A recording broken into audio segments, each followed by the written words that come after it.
Are you Beetlejuice today, Judge? Sorry? Beetlejuice. I like that. You know, I want to wear the hair and the makeup, but you know, my wife was like, "You can't do that because you're doing a serious thing," and you know. I mean, She's right. it's one day. She's right. Would you think it would have gone bad to do that? Yeah, but let's have fun. This is not about fun. No, that's true. I guess that's a matter of perspective, right? This moment might feel lighthearted, but don't forget. If you're out on bond for a DWI and get charged with another offense, you're speeding toward a bond revocation. Judges don't take repeat DUI behavior lightly, especially when public safety is on the line. Stake. You are on bond for a DWI, and now you've picked up another DWI.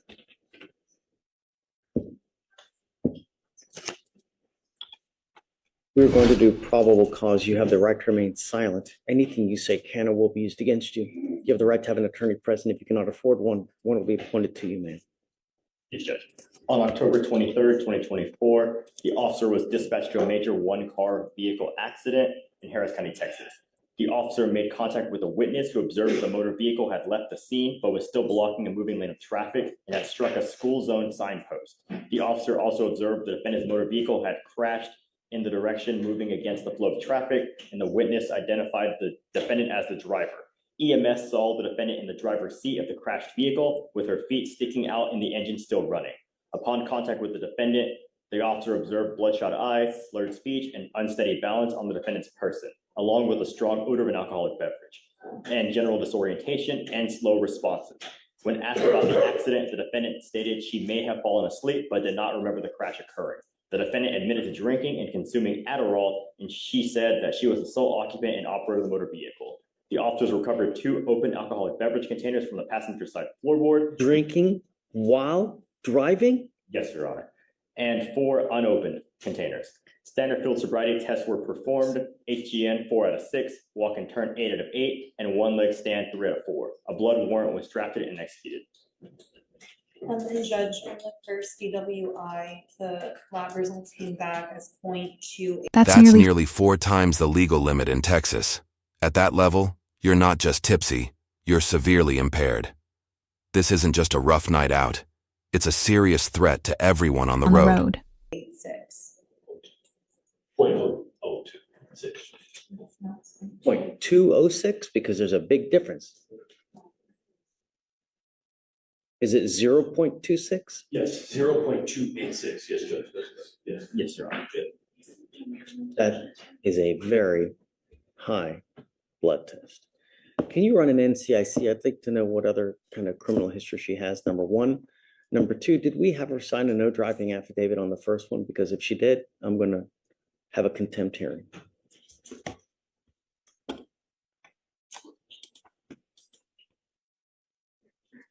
I don't see a no driving affidavit on the file, Your Honor. Yeah, well, her driver's license wasn't eligible though on the second DWI. Probably because of the first and the ALR. Whoa, did you feel that shift? The judge just dropped the hammer. Bond revoked, strict curfew, full ankle tech, GPS, SCRAM, the whole package. Question for you. Is this level of control justified or is it overkill? Overkill. Mr. Treadwell, I want you to be perfectly clear about something. I'm going to do everything in my power to protect the citizens of Harris County. Every single day, someone dies because of a DWI in Harris County. And I will do everything in my power to protect my city. And if that means putting you in custody because you repeatedly flaunt our bond conditions, so be it. Now, I'm going to revoke your bond and I'm taking you in. And now, if you do get out, you will have a strict curfew of 7 p.m. to 7 a.m. And I'm forbidding you from going within a car at all. You will now be signing an affidavit, and if I find that you drive, and I don't care what your reason is, I don't care if Jesus comes down and tells you he needs to ride to church, you get into a car and drive, I will have a contempt hearing. Every time you get into a car, it's up to 6 months in jail and a $500 fine. On one ankle, you will get a GPS monitor. On your other ankle, you're going to get a SCRAM device. So I know that you're not consuming alcohol. As it stands now, I'm revoking your bonds and I'm putting them both at $25,000. Do you understand? She goes with you. He went to get the GPS and the SCRAM, and they said there was an issue and wouldn't put it on. I looked through his condition. Oh, now we have a problem. Yeah. Now we have a problem because now it's very possible I'm putting you into custody for not getting your stuff within the time you're supposed to get it. Still have one more day today, sir. But I did go and they emailed that I did show up. I did show up to get my scram yesterday and I was not in the system. Order in the court, They said that they please. emailed the court and said that I showed up to do it. Hey, Felicia, can you check out Mr. Newell and see what the issue is, please? You're asking me to take stuff up. He don't even have anything on. He was trying, Judge. He went there. I got my They GPS on. denied him. That's the only thing they put on. So he went there. I mean, he's got the GPS. He's doing everything he's supposed to, Your Honor. I don't own a vehicle. My concern is public safety. You have a manslaughter from last year, a felony assault, and another assault. And now you have a DWI. You're crashing and burning before our eyes. And what I don't want you to do is leave a wake of destruction in your path. That's what's happening. And I'm going to do everything in my power to stop it. If it's an inconvenience to you to have this, every day there's a death in Harris County because of alcohol-related collisions. It's not going to happen on my watch. Do you understand, Mr. Newell? And if it's an inconvenience to you, I was trying to do it. the other thing is a lot of the other judges here would make you pay for it. And for this, you'd probably be in the hole around $1,200 a month. I'm paying for you so that there's no excuse. And you still have yet to have the device on. As of now, he's currently in compliance. He does have one more day to obtain that device. Why? He's saying they kicked them out. Yes, I see the email right here. That's not stated on here. It was stated that. So let- He has conditions of bond and told to apply with the IID condition. He stated to our officer that he lost his job, but we did not have a car that took a DWI. Does not have money to hire an attorney. He got his GPS and said that he will pick up his SCRAM device, or he said that yesterday. And then I don't have any reports following that. So he's here now. Let's send him down to pretrial to get everything right now. I'll send him a report. Okay, we're sending you right now to get everything right now. Yes, we just. The only thing Mr. Newell, the only thing I'm asking you to do is don't kill someone, man. That's all I'm asking you to do, you know? God forbid you dig yourself into a 50-year hole because of some catastrophic event. I'm trying everything in my power to prevent that from happening.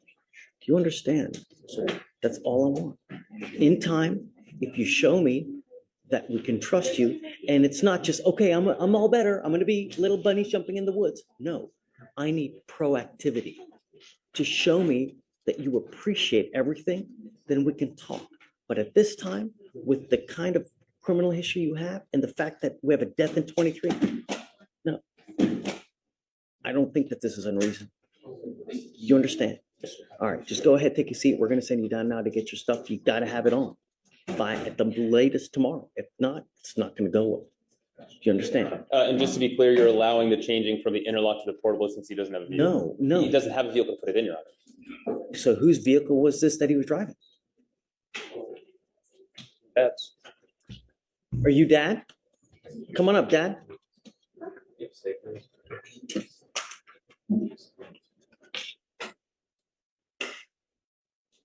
Thank you so much for coming.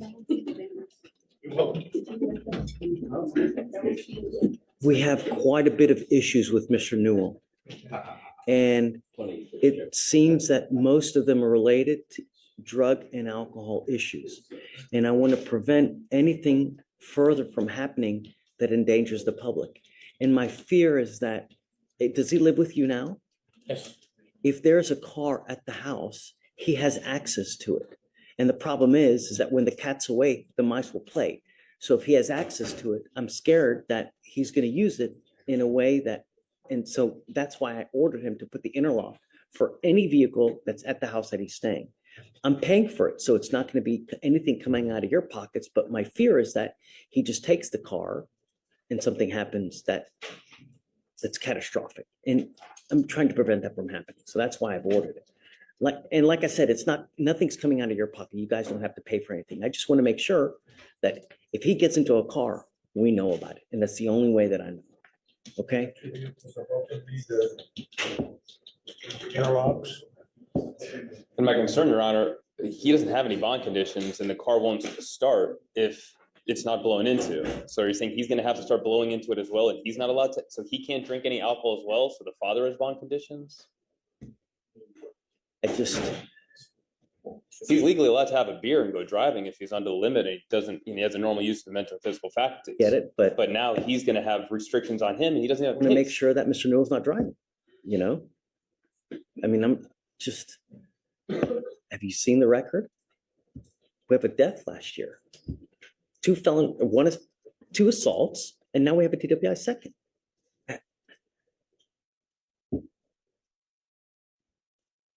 I told him that if he's proactive with showing me that he's tackling everything in a mature and adult way, then we can talk about bond conditions in the future. But it seems that with the wake of destruction that he's left with the last 2 to 3 years, it's really concerning, you know, and I feel that he's deteriorating before our eyes, and I don't want it to happen anymore. And, you know, my fear is that something happens catastrophic. He gets into a car and just takes off and does something that's just, you can't dig yourself out of. That's all, that's my fear. And I don't want it to happen, you know? Okay. I'm sorry, but Mr. Gold, we'll talk in a couple months. If he's doing well, proactive, come back and we can talk. So the conditions are staying. I mean, you see my concern that it's now impacting his father since it's not his cars. I understand your concern, obviously, Judge. I just have to advocate for my client, and his father doesn't even have conditions. I'm not begrudging you for it, Mr. Gold. I never will. Question, Your Honor, though, is does he need a second interlock now? Okay. Yeah, and I'm going to pay for everything for you, okay? So that it's nothing out of your guys' pocket, okay? Just make sure he's not driving. He signed an affidavit not to drive. If he drives, I can have a contempt hearing and he's facing 6 months every time he drives. So please, okay? Okay. Good luck to you. If you ever need anything, come back to us, talk to us. We're happy to help you in any way and anything you need, okay? Okay, thank All you. right, happy Halloween. Thank you. Are you excused? Thank you for coming.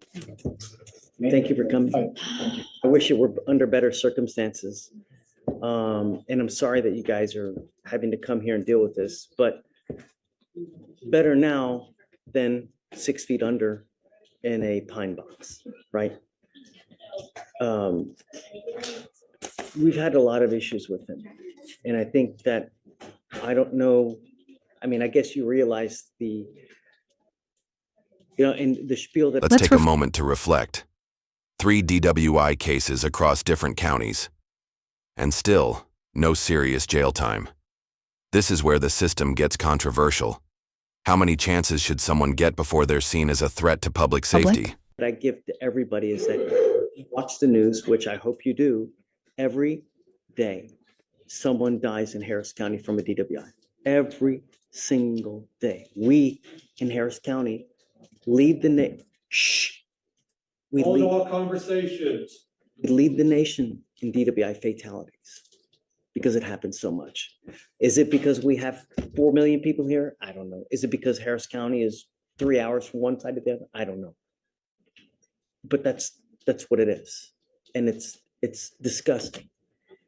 And what scares me with him is he has 3 open DWIs in 3 different counties. That is extremely scary. And we're lucky that no one has been injured. A life has not been taken because it could have gone so much worse. The reason that it's taking as long as it is because he does not have, I'm presuming he doesn't have a lawyer in Nueces, right? This time, that's correct, Your Honor.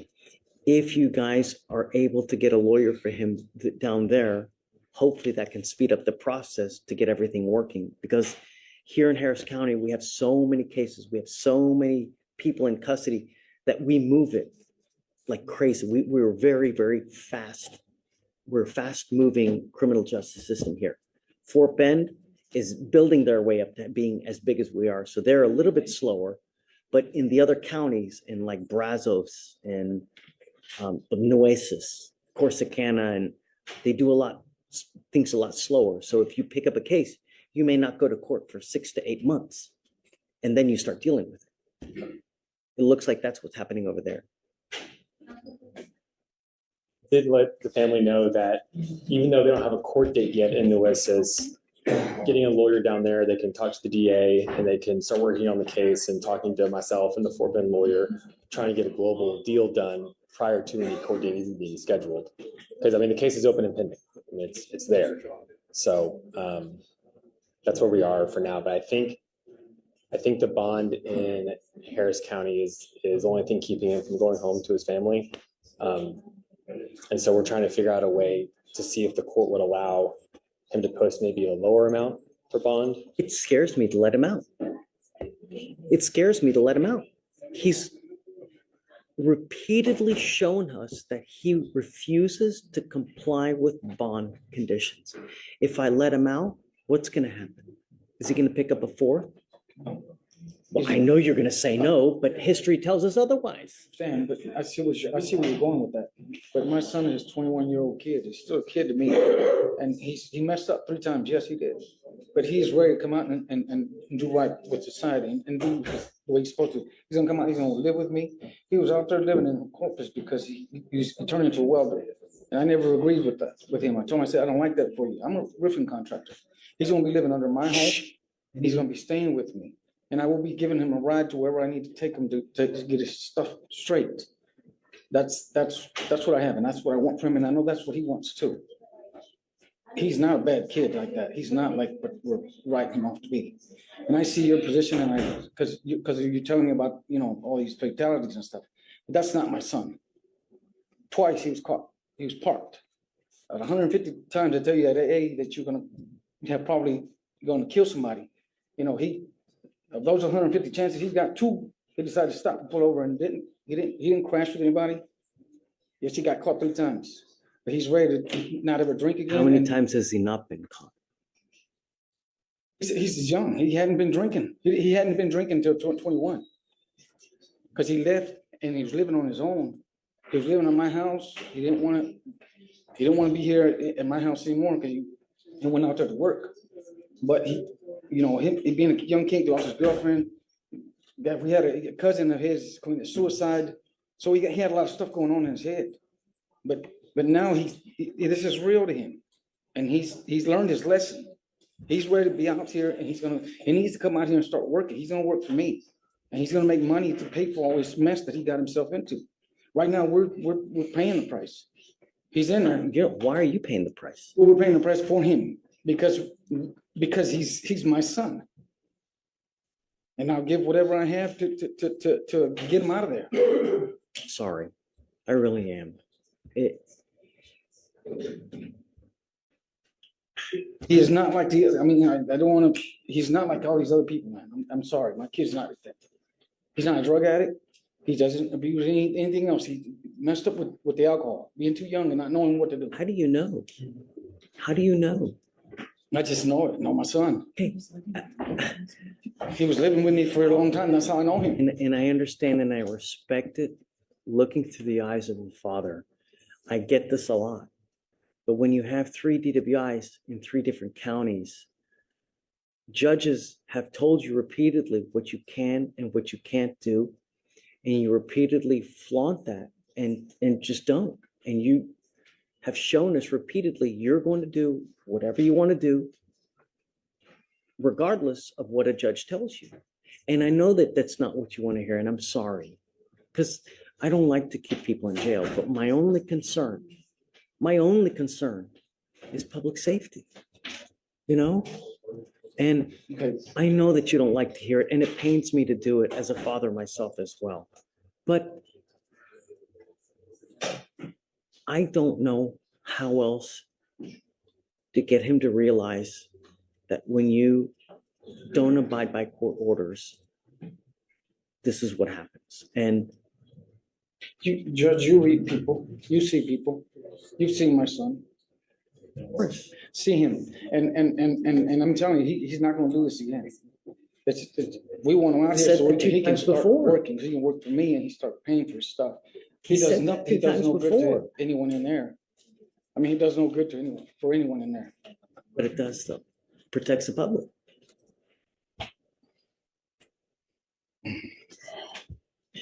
What I'd like to do is, we've had him TRAS, right? Okay. So what we do is I have clinicians on staff who evaluate him and tell us what the proper course of action is. We've had our clinicians evaluate him, and Facility followed by what that is that it's a treatment facility that's kind of like a long-term rehab type facility where it teaches him how to deal with the issues, cope, and not use alcohol as a way to cope, as a coping mechanism. After he does that rehab, we have him going into sober court, which is a long-term, an 18-month program that supervises him by one of the actual judges here that keeps him under their wing and meets with them on 2 times a month, where he would come to court, meet with them to ensure that he's on the straight and narrow. While he's with me now, I can pay for it. If he's on the outside, I can't pay for anything. That program with other. Right, and unfortunately, we want to do that, but I can't do anything until those other 2 cases are resolved. The idea what Will had was you've got a lawyer in Fort Bend, you have to get a lawyer in Nueces. Once you do that, we can work together all as one unit to resolve all the cases at once. And then we get them into this program. And hopefully the other counties will see it, that this is what we want to do. We've got a long-term solution to help him keep sobriety. And it's okay. Program, does that mean that he has to be incarcerated during the entire? It's an inpatient treatment facility, correct? He would go from custody and jail here straight to the treatment facility. So he wouldn't be incarcerated, but he would not be released in between. He would go straight to the. It's not too terribly long. It's around a 6-month program, 6 to 8, 6 if you respond well. And after that, we let them out, and it's an aftercare program where he meets with us. He literally meets with the judge 2 times a month to ensure that he's on the, he's doing well. And if he does well, he gets rewarded throughout the program. They help him get his license back, help him job searches. So it's a really rewarding program. And the idea is to get him to recognize is at a young, early age now, before it spirals out of control at a later date, or either that or before you do some catastrophic damage where you're now ending up with a 40 or 50-year sentence. That's the goal. The treatment facility is called SATF, SATF. It's an acronym. It's Substance Abuse Treatment Facility, SATF. But we can't until Nueces is on board as well. I'll talk with the family more, Judge. You want to use all this money to get him out of jail. He needs a lawyer over there. The money, instead of getting him out, probably be better spent with the lawyer in Nueces, so that we can work all together to find a great resolution. Not just getting him out and hope he does well. We have the tools, and I can pay for everything for you. It's a $30,000 program that I'm willing to pay for you. Not to mention aftercare, which is probably another $15,000. So we are footing the bill for everything. But I can't do that if he's on the outside. Okay. I know that it's not the answer that you want to hear, but it may be a blessing in disguise. Work with me. I want what's best for your son. We're not here just to throw away the key. We don't want to do that. We want to help him. Sometimes it's better in the long term to sit in there, get him in the facility, than to just put him out and throw him out there in the wolves and hopes that he does well.